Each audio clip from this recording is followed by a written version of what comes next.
할렐루야. 하나님은 살아계십니다. 살아계신 하나님께서 오늘도 역사할 줄 믿습니다. 할렐루야. 오늘은 어버이 주일입니다.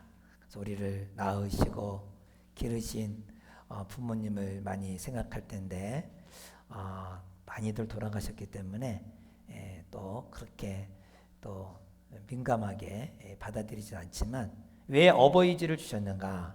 그것은 하나님께서 우리를 자녀로 삼으신 것을 좀 피부로 느끼라고 하나님이 어버이 주일을 우리에게 주신 줄 압니다.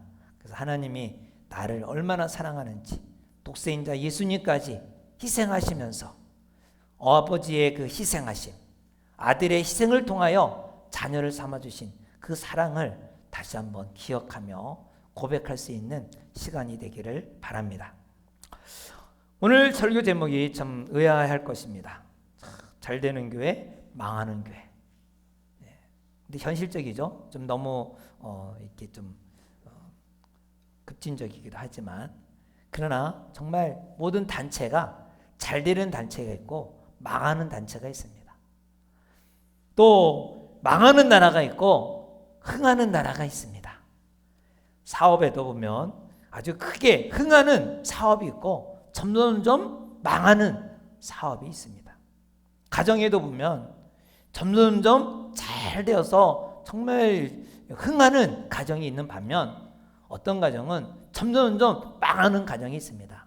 마치 다윗의 가정은 흥하는 가정이고 사울의 가정은 망하는 가정이 있지 않습니까? 교회도 마찬가지입니다. 교회도 망하는 교회와 또 흥하는 교회가 있는 것입니다.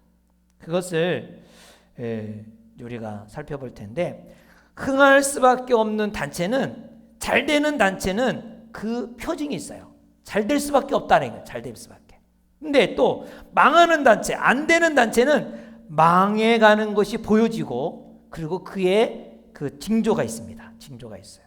그래서 오늘 설교는 흥해가는 단체, 잘 돼가는 단체의 표징이 뭔지 그 징조가 무엇인지 살펴보고 또 망해가는 단체의 표징이 무엇인지 그거를 알면서 알아보고 그리고 우리가 소속된 이 공동체나 사업장이나 우리 가정교회나 또 가정이 왜 망하는 특징이 이거였구나 이것을 이제 빨리 바꾸어서 흥해가는 사업장, 흥해가는 가정교회, 흥해가는 가정이 되는 목적이 있습니다.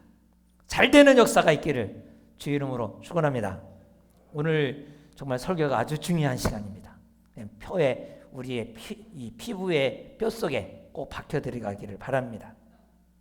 오늘 이 사도행전 11장 전체를 안 읽었지만 이 11장에 그 두 가지가 나옵니다. 그래서 우리는 성경이 우리의 길잡이니까 성경을 따라가야 되겠죠. 그래서 성경이 11장에 망해가는 교회와 흥해가는 교회가 있습니다. 그것이 바로 두 교회 중에 예루살렘 교회는 점점점 망해가는 교회가 있습니다. 망해가는 교회입니다. 그러나 안디옥 교회는 점점점 흥해가는 교회입니다.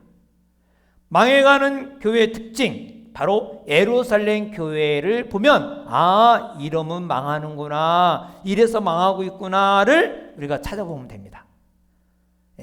예루살렘 교회는 한때 부흥을 했습니다. 엄청난 부흥을 해서 하루에도 3,000명씩 부흥이 되고 기하학적으로 부흥이 됐습니다.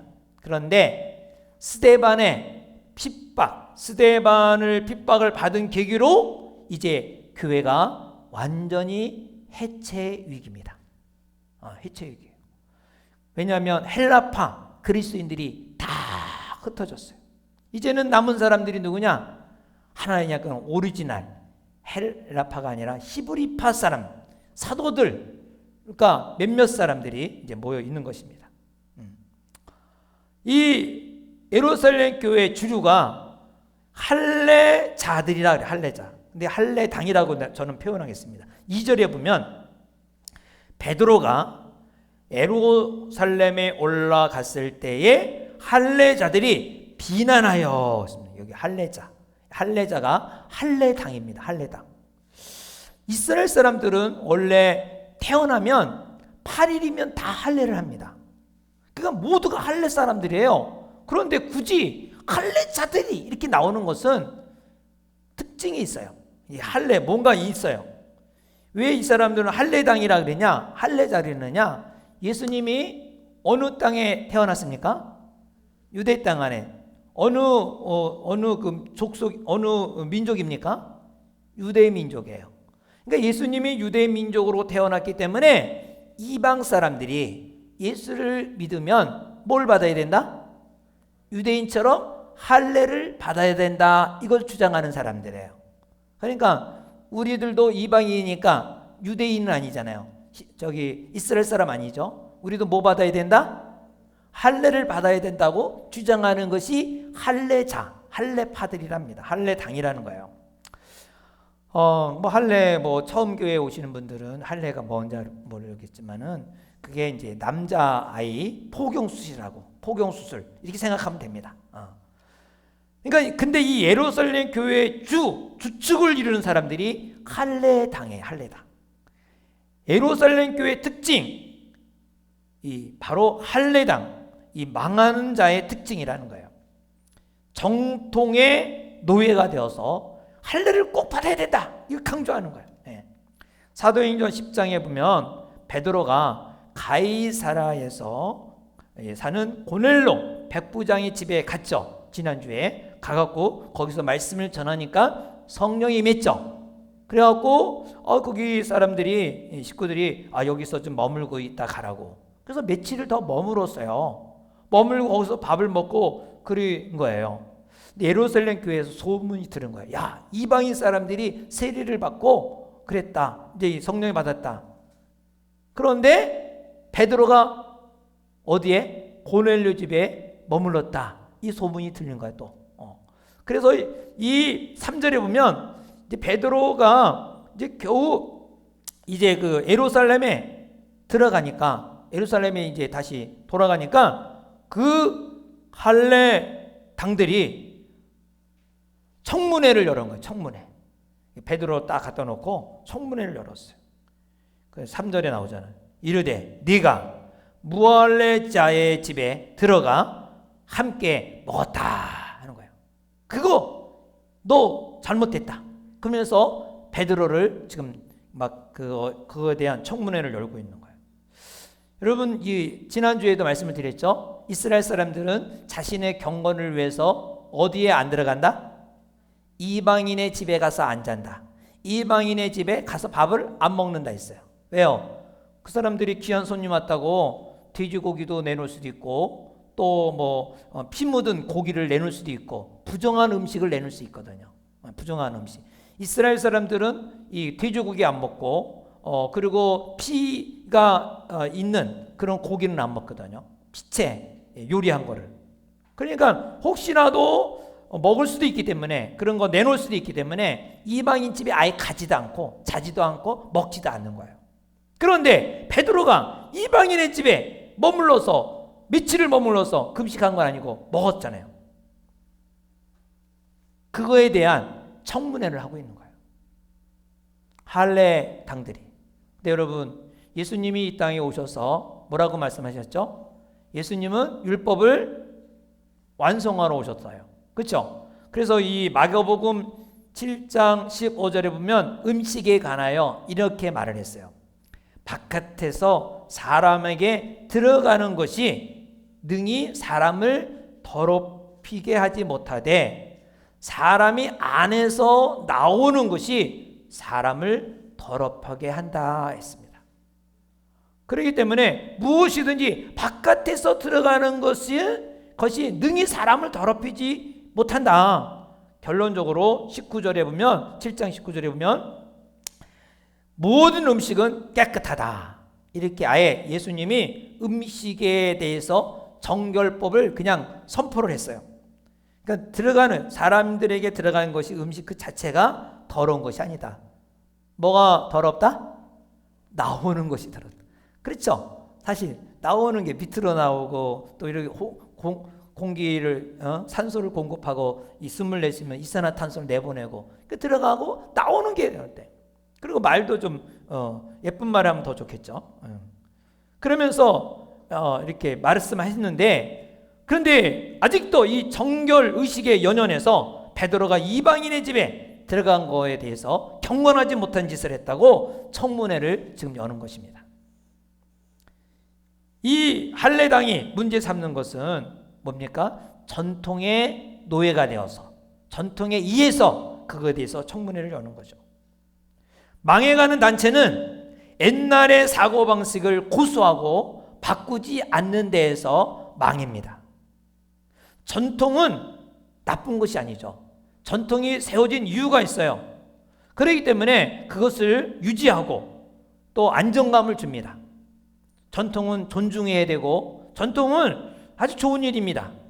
그러나 그 전통이 개인을 억압하고 한 걸음 더 나아가 단체가 성장하는 데 있어서 방해가 될 때 그것은 가감하게 버려야 한다는 것입니다.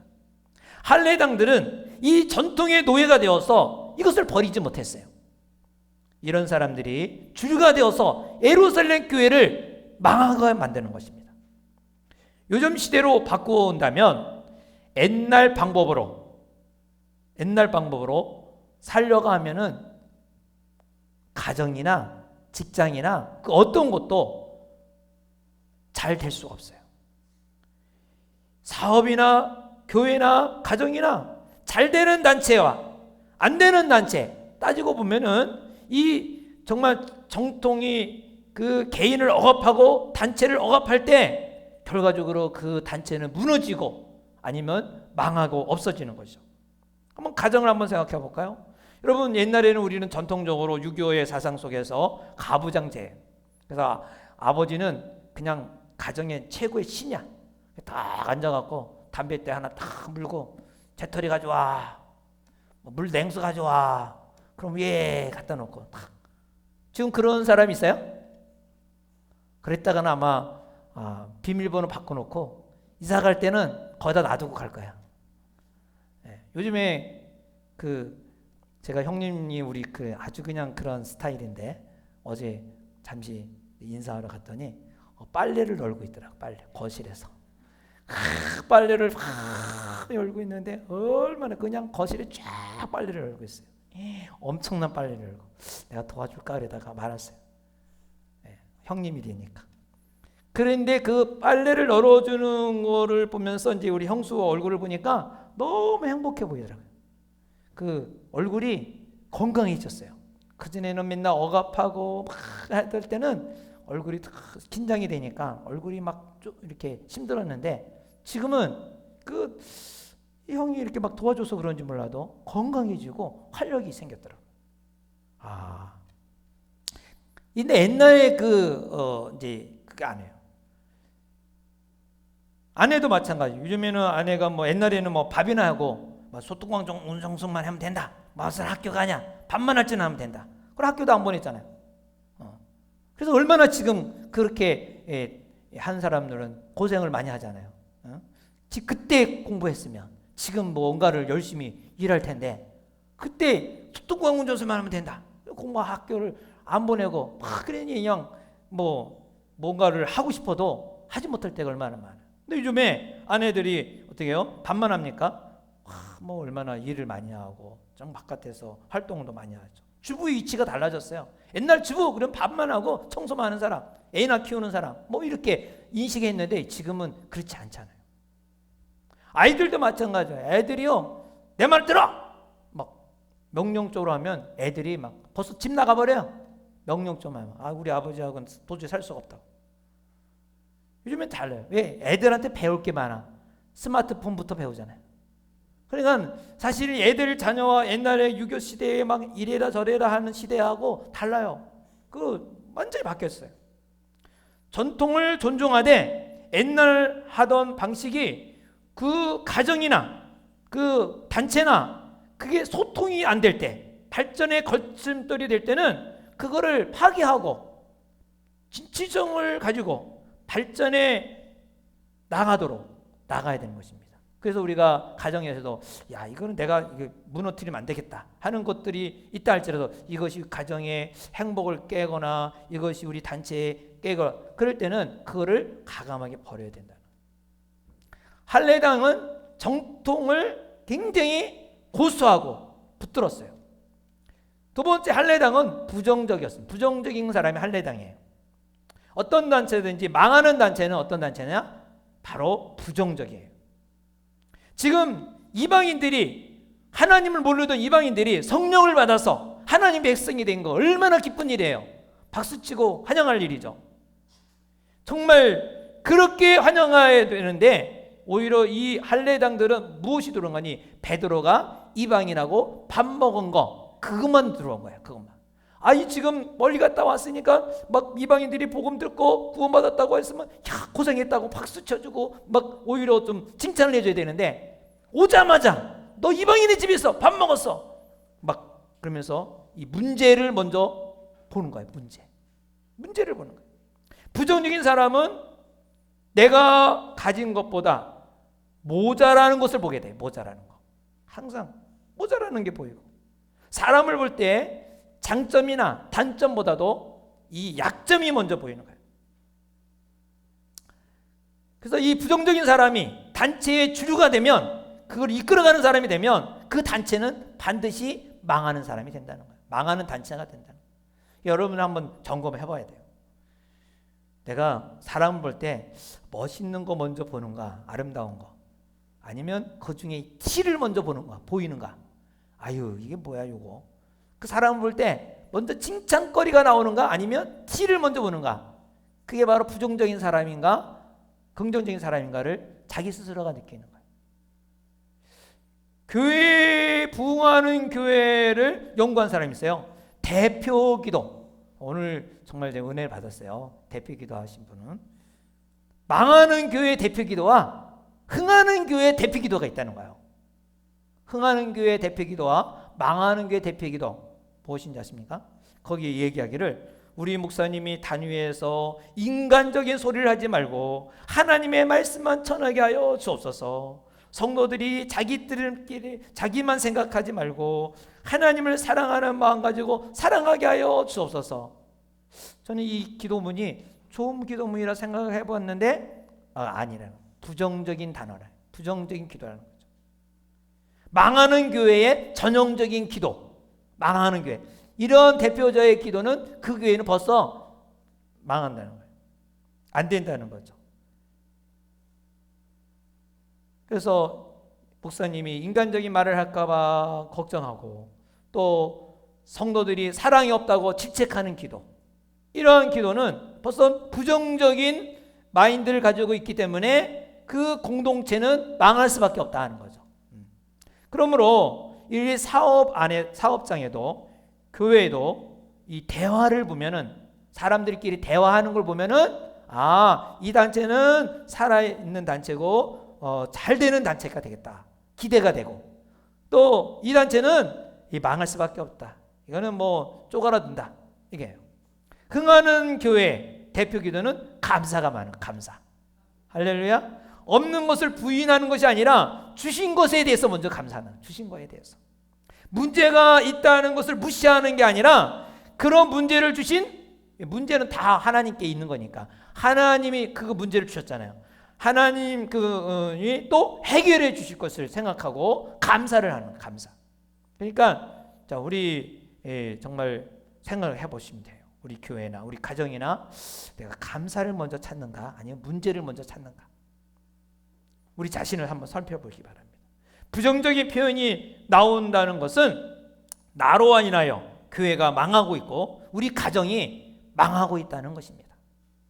부정적인 분위기가 단체를 망하거든요. 단체를 망해요.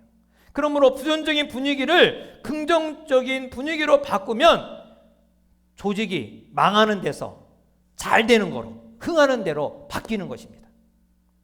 나의 말 버릇과 나의 보는 시각과 나의 관점을 한번 생각해 보시기 바랍니다.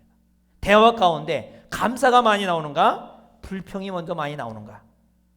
대화 가운데 문제점을 주로 화제로 문제점 어떤 누구 문제야 문제가 있는가? 아니면 또 없는 것에 막 그 없는 거에 대한 이야기만 하는가? 이런 것은 이렇게 말하는 사람 곧 할례당이라. 할례당. 부정적인 태도로 주의가 부정적이 되었고 그 사람이 단체가 있는 곳에 다 부정적이 돼요. 부정적인 것은 안 된다는 거 아닙니까? 다 망하는 것이죠.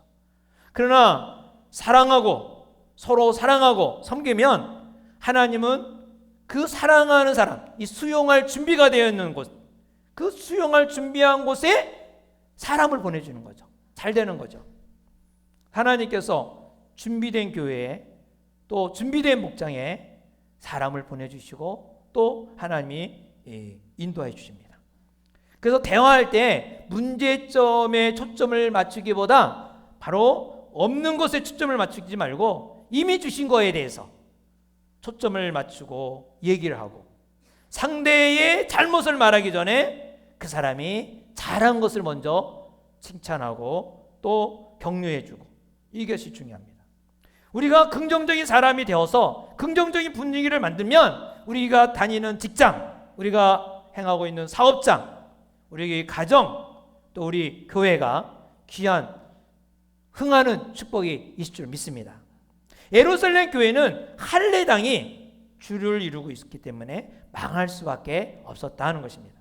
그래서 베드로가 이 청문회 할 때 하나하나 설명합니다. 내가 그렇게 한 것은 바로 환상 가운데 하나님의 지시가 있었다. 고넬료 가정에 가서 말씀을 전했더니 성령이 임했고 그들이 그래서 세례를 줬다. 이런 거 하나하나 계속해서 설명을 합니다. 그때 그 들은 이 청문회에서 이제 들은 결론이 나오죠. 18절에 그들이 이 말을 듣고 잠잠하여 이제 조용한 거죠. 하나님께 영광을 돌려 이르되 그러면 하나님께서 이방인에게도 생명 얻는 회개를 주셨도다. 여러분, 근데 여기에 이것으로 딱 할례당이 끝나면 좋은데 참 할례당은요 버리기가 어려워요. 교회에 가는 거, 교회가 세워지는 것마다 늘 할례 얘기가 나와요. 이 말은 아마도 일부 사도들만 하나님께 영광 돌리고 주축을 이루는 이 할례당들은 그냥 가만히 있었던 것 같아요. 그러니까 이 할례당은 자기들이 가지고 있는 이 전통을 고수하려고 해요. 이 전통을 고수하는 것이 바로 만족을 느끼거든요. 근데 이 전통을 가지고 있으면 남이 보지 못한 것을 보게 돼요. 그래서 지적을 잘하게 돼요. 자부심이 있고 그래서 이 고치기가 쉽지가 않아요. 그러나 여러분 발전을 위해서는 내 자신의 발전을 위해서 또 우리 가정의 발전을 위해서 우리 또 단체가 발전하기 위해서 회사가 발전하기 위해서는 고쳐야 돼요. 예수 이름으로 모이는 곳에 가서 내 말을 많이 하기보다 들어봐야 돼요. 많이 듣는 게 중요해요. 듣는 것이 참 중요해요. 그래야 내가 할례당이었는지 아니었는지 모를 때가 많거든요. 들어야 되는데 남의 말을 안 들을 때가 많아요. 내가 혹시 옛날 것을 고수하고 있는지 아닌지 내가 부정적인 관점으로 바라보고 있지 않는지 그것을 들음으로 통해서 깨닫게 되면 저 사람 저렇게 생각하는구나. 나는 아닌데 뭐 이런 생각을 하잖아요. 그리고 부정적인 것에 회개하고 긍정적인 사람이 되어서 우리 사업장과 직장과 교회가 흥해지는 역사가 있기를 바랍니다. 망하는 교회, 이 예루살렘의 교회에 반하여 흥하는 교회가 안디옥교입니다. 안디옥 하면 작은 지역이라고 생각하는데 이 안디옥은 우리나라로 말하면 서울 다음 부산이겠죠. 부산 다음이 어디입니까? 대구입니까? 광주입니까? 대전입니까? 하여튼 그런 세 번째 도시예요. 로마, 알렉산드리아, 그 다음에 안디옥이에요.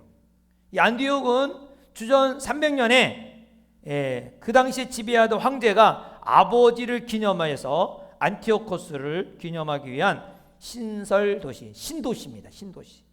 여러분 우리나라에도 지금 일산, 분당 신도시 건설하면 어때요? 지금 옥정지구 신도시 막 만들잖아요. 굉장한 그 변화를 일으키죠. 완전히. 이 사도행전 했을 때에 이 시리아의 수도 역할을 했던 이 안디옥은 유명한 도시입니다. 정치와 경제와 문화가 아주 거기가 지금으로 하면 뭐 이태원이나 뭐 아주 뭐 어디 그와 같이로 아주 문화가 주류가 된 거죠. 여기는 영국이 유명했습니다. 무형 문화가 활동이 많았습니다. 여기는요 목욕탕이 아주 발달됐어요. 대중 목욕탕, 개인 이렇게 가족 목욕탕 그런 것이 발달이 됐어요. 이 당시에 이미 이 당시에 중앙 난방 장치가 돼 있어요. 중앙 난방. 지금 신도시는 다 중앙 난방이 있잖아요. 중앙 난방 장치가 있고 이 당시에 이미 야간 조명 시설이 돼 있어요. 야간 조명, 야간 경기를 하는 거예요. 이렇게 유명한 아주 개방 도시가 바로 이 안디옥입니다. 그러니까 사람들이 거기에 신도시에 막 몰리잖아요. 사람들이 몰리기 시작해요. 로마 사람, 그리스 사람, 시리아 사람, 유대 사람들이 다 모여서 같이 사는 거예요. 뉴욕에 인구 몇 나라 사람들이 사느냐? 어떤 사람이 그러더라고요. 뉴욕에는 153개의 나라 사람들이 산대요. 뉴욕시 안에. 그러니까 153개 언어가 이렇게 서로 소통하면서 사는 거예요. 미국 영어만 하는 게 아니라 그렇게 통한대요. 마치 이 안디옥이 로마, 그리스, 헬라가 그리스입니다. 시리아 유대인들이. 그래서 여기에도 이제 예수 믿는 사람이 들어온 거죠. 이 사람들이 여기에 오기 전까지는 유대인들만 전도를 했는데 이 안디옥에 와서는 헬라 사람, 그리스 사람에게 복음을 전했어요. 이방 사람들이죠. 그랬더니요 엄청나게 잘 받아들이니까. 그래서 21절인가 보면은 수많은 헬라인들이 이방인들이 예수를 믿게 됐어요. 여러분 이방인이 예수 믿게 될 때는 한두 명이었어요. 필립이 에디오피아 내시에 한번 전도했죠. 그리고 베드로가 고넬료 가정에 전도했죠. 이 개별적인 것 외에는 오늘 본문처럼 수많은 이방인들이 예수 믿게 된 그런 교회는 처음입니다. 그러니까 또 예루살렘 교회에서 사람을 또 파견해요. 항상 그 본부니까 파견했는데 누굴 보내죠? 바나바를 보내는 거예요. 이 바나바가 안디옥에 가서 뭐 조사하려고 한 게 아니라 그 안디옥 교회를 좀 도와주기 위해서 갔어요. 이 바나바는 정말 안디옥 교회에 가서 참 목회를 아주 열심히 한 것 같아요. 이게 막 부흥이 된 거예요. 혼자 감당하기 어려울 정도로 부흥해요. 자, 그래서 우리는 이 안디옥 교회가 흥하는 교회니까 이 바나바를 보면 이 지도자를 보면서 나도 이러한 사람이 되겠다. 우리 교회도 이렇게 되겠다. 이러한 마음을 가지면 되겠습니다. 물론 어버이 주일이니까 또 가정의 리더니까 엄마 아버지들이 이런 사람이 되면 되겠다. 그러면 우리 가정이 흥하겠다. 우리 직분자들은 또 이런 사람이 되겠다. 또 이러한 단체가 되겠다 하면 되겠죠. 자, 바나바는 24절에 뭐라고 말합니까? 바나바는 착한 사람이요 성령과 믿음이 충만한 사람이라. 할렐루야.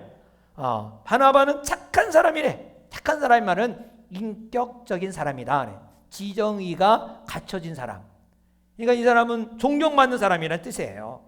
그러니까 세상적으로도 존경받는 인격으로 갖춘 사람. 그리고 거기다 영성까지 성령과 또 믿음이 충만하다 그랬어요. 바로 이 지도자의 성품이 인격과 영성이 인성과 영성이 이렇게 갖춰지는 거죠. 우리 총신에 보면 먼저 신자가 되라. 5개가 신자가 되라. 학자가 되라. 선자가 되라. 전도자가 되라. 목회자가 되라. 이렇게 했어요. 신자가 되는 말은 뭐예요? 인격자가 되라는 거죠. 인격자가 먼저 되라. 지도자가 먼저 갖춰야 될 것. 잘 되는 그룹은 이런 인격자가 있어요. 세상에서 희생할 줄 모르고 자기만 아는 이기주의자가 있다면 그 단체는 욕을 먹게 되고 망하는 단체가 되죠. 신앙의 인격이 갖춰진 사람 중에 정말 인격이 갖춰져야 돼요. 인격. 착한 사람이다. 착한 사람.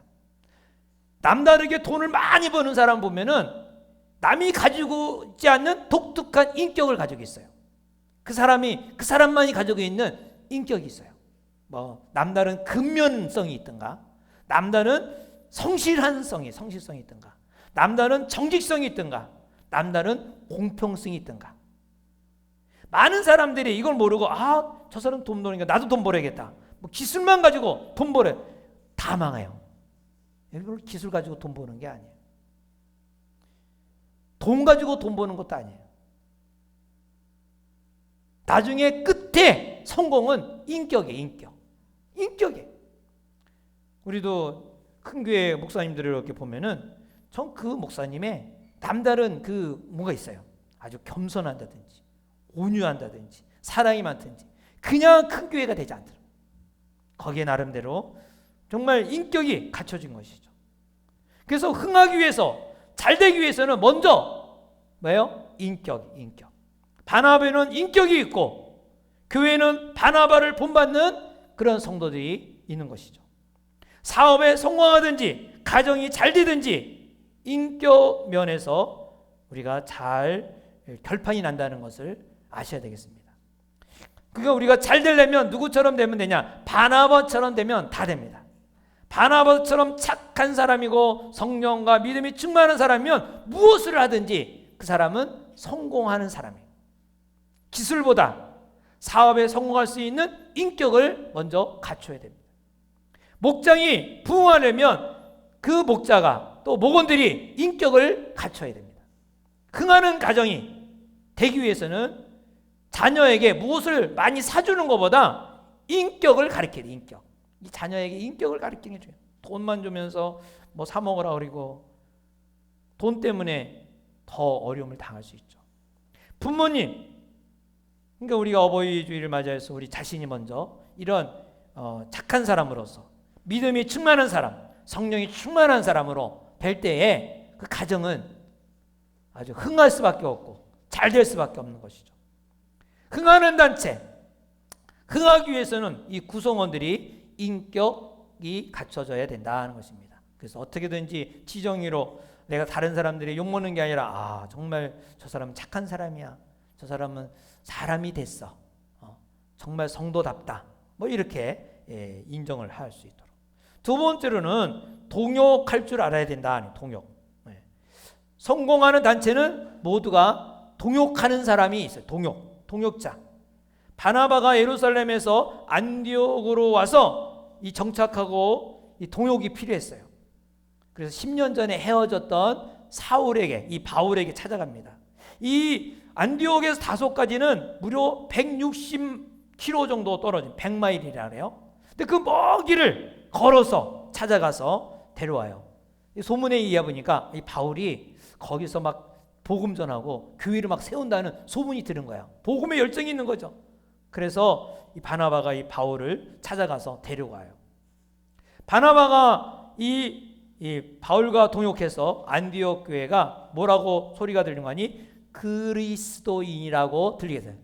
처음으로 이제 그리스도인이라는 말이 우리가 지금 예수 믿는 그리스도인 그리잖아요. 어디서부터 시작했느냐? 안디옥 교회부터 시작해요. 안디옥 교회. 이 말은 뭐냐? 그리스도인이라는 말은 이 사람들은 뭐 만나면 무슨 얘기나 정치 얘기, 돈 버는 얘기, 개돈 얘기 그런 것이 아니라 오직 예수만 얘기하는 거예요. 그리스도 얘기만. 그러니까 저 사람들 그리스도인이구나. 왜? 이 그리스도 얘기만 하니까. 바나바는 교회가 성장해서 복음의 불길이 안디옥에 넘쳐서 세계에 퍼져가는 그 세계의 선교의 중심자가 된 것입니다. 그러므로 누구와 동역하느냐에 따라서 달라지죠. 여러분, 동역은 그릇이라 생각합니다. 그릇은 나보다 더 훌륭한 사람을 써야 돼요. 나보다 더 큰 사람을 만나는 게 중요합니다. 자, 여러분 그릇이 요만한 그릇이 있다고 생각해요. 그 요만한 그릇에 여기다 계속 담으면은 뭐만 들어갈까요? 요만한 그릇에는 요거보다 작은 것만 들어와요. 그래서 요거보다 작은 그릇에 세트가 하나 성립이 되는 거죠. 나보다 못한 사람, 부족한 사람 맨날 데려다 놓으면. 근데 이 요만한 그릇인데 여기다가 그릇을 더 큰 거, 나보다 더 큰 거 붙이는 거예요. 더 거기다 담는 거예요. 거기다가 큰 그릇에다가. 그럼 어떻게 될까요? 큰 그릇 세트가 되죠. 세트가 돼요. 그래서 우리는 이 만나는 사람을 좀 큰 사람을 만나야 돼. 큰 사람. 나보다 좀 그릇이 작은 사람 말고. 그러니까 큰 사람을 이렇게 싫어하거나 또 겁내는 사람이 있어요. 뭐 좀 잘 돼가는 사람은 이상하게 뭐 거리감을 두고 막 피하는 사람이 있어요. 잘 되는 사람은 거리감을 두고 피하는 게 아니라 그 사람을 만나야 내가 커지는 거예요. 내가 커져요. 그래서 잘 되는 사람, 잘 성공하는 사람, 그 사람들을 같이 만나서 같이 이렇게 하면 더 흥하는 거죠. 그 사업을 흥하게 하기 위해서는 일하는 사람이 똑똑한 사람을 또 데려와서 재량권을 많이 주는 거죠. 재량권. 네가 할 수 있는 만큼 해봐라. 그러면 그 얼마나 그 에너지가 많은 그 에너지를 담을 수 있도록. 근데 내 안에만 있으면 그 안에 그 에너지를 발휘 못하는 거죠. 교회도 관계가 확실하면 우리가 일하는 사람, 우리 이번에 이제 30주년 기념 때 행사를 할 텐데 정말 저분은 좀 관계가 좋고 그래. 관계가 참 중요하죠. 그래서 그 능력을 발휘하면 관계 속에 능력을 발휘하면 엄청난 에너지가 나는 거죠. 그래서 가정도 마찬가지로 정말 아내가 나보다 똑똑하면 할 수 있는 일을 하도록 키워주는 게 좋죠. 옛날에는 암탉이 울면 뭐 한다? 집안이 망한다 그랬어요. 그래서 공부도 안 시키고 막 큰 소리 내지 말라 그러고 막 그런데 이제는 안 그래요. 요즘의 시대는 아내가 나보다 훌륭하고 좀 능력이 있으면 이제 아내는 가서 사회 활동하고 남편이 또 누군가는 살림을 해야 되잖아요. 집에서 살림하고 청소하고 그걸 부끄러워하지 말고 그 역할 분담 잘하면 되죠. 자녀도 마찬가지죠. 자녀도 막 하고 싶은 거 하지 말라고 막 뭐 죄 짓는 거 말고 뭔가를 하려고 할 때 막지 말고 스스로 결정하도록 하고 그걸 지지해주고 너가 책임을 져야 된다 그리고 존중해줘요. 존중해주고 또 기도해주고 축복기도 해주고 그러면 이 아이들도 정말 이 사회가 다 글로벌 시대 아닙니까? 지금 우리가 살지 못한 세계에 살고 있어요. 우리 아이들이 보면 그래 안 그래요? 우리는 뭐 핸드폰 뭐 보지도 못하고 자라났잖아요. 조금 커서 조금 막 굉장히 무전기 같은 큰 거 하나 태어났고 그러면서 핸드폰이 무슨 호주머니에 다 들어가는 시대가 되었고 컴퓨터 보지도 못하고 자라는 애들은 요즘은 다 컴퓨터 다 하고 뭐 시대가 다 바뀌었어요. 다 바뀌었어요. 그렇기 때문에 이제는 아이들이 정보가 더 많아. 더 잘 알아. 어느 학교에 갈지 내가 뭘 할지 뭐 적성검사 다 어디 가서 뭐 해야 될지 다 알아요. 그래서 딱 자기가 할 일을 다 알고 점검해서 내가 어디를 하겠다 이게 딱 돼 있기 때문에 그냥 자기 부모님이 이거 해라 저거 해라 그래갖고 애가 스트레스 받아서 시간만 낭비해. 결혼하고도 후회하더라고. 결혼하고도 후회해갖고 그걸 할 걸 갖다가 그냥 막 막아갖고 내가 이렇게 됐다고 후회하는 인생을 만들면 안 되잖아요. 자기가 하고 싶은 거를 적극적으로 지원해주고 기도해주고 또 존중해주고 그러면 아주 뭐 부모보다 더 나은 자녀가 나야지 부모보다 못한 자녀가 나오면 되겠어요. 부모보다 더 나은 자녀가 나오도록 기도를 해줘야 돼요. 결론적으로 이제 새로운 일을 할 때 옛날 했던 방식 그런 것은 가감하게 바꾸고 사고의 부정적인 사고는 좀 바꾸어서 긍정적인 사고를 가져야 됩니다. 그리고 우리가 인격이 좀 큰 그릇이 돼서 정말 좀 수용할 수 있는 거, 막 요거 저거 막 따지고 하지 말고 좀 수용해서 뭐 더 잘할 수 있겠다 기대를 하고 그리고 또 지지해주고 격려해주고 그래야 이 망하는 단체가 또 흥하는 단체가 일어날 줄 믿습니다. 또 흥하는 단체는 더 흥하는 역사가 일어날 줄 믿습니다. 여러분의 가정과 우리 교회가 하나님의 자녀가 잘 되기를 원하시지 하나님이 안 되는 걸 원하지 않으세요. 우리 모두가 이런 역사가 있기를 주의 이름으로 축원합니다. 우리 다 같이 함께 기도하겠습니다. 한 마음으로 기도할 때 하나님 정말 망하는 단체가 있고 흥하는 단체가 있는데 우리 가정이 망하는 교회가 아니라 망하는 교회가 아니라 또 망하는 가정이 아니라 흥하는 교회 흥하는 가정이 되게 하여 주옵소서. 우리 사업장이 정말 되게 없어서 이 사도행전 11장을 통해서 우리가 발견한 거 정말 할례당처럼 고집만 세우고 또 이거면 안 된다는 그런 생각을 우리가 깨버리고 정말 서로 발전하기 위해서 또 하나하나 진취적으로 개혁하며 나가도록 도와주옵소서. 그리고 내가 변화될 게 뭔가 한번 생각해 보면서 우리 가정에서 내가 변화될 게 뭔지, 우리 단체에서 변화될 게 뭔지를 이것 때문에 내가 우리 가정이 힘들지 않았는가 한 번씩 점검해 보기 바랍니다. 우리 주여 한번 외치고 다 같이 함께 기도합니다.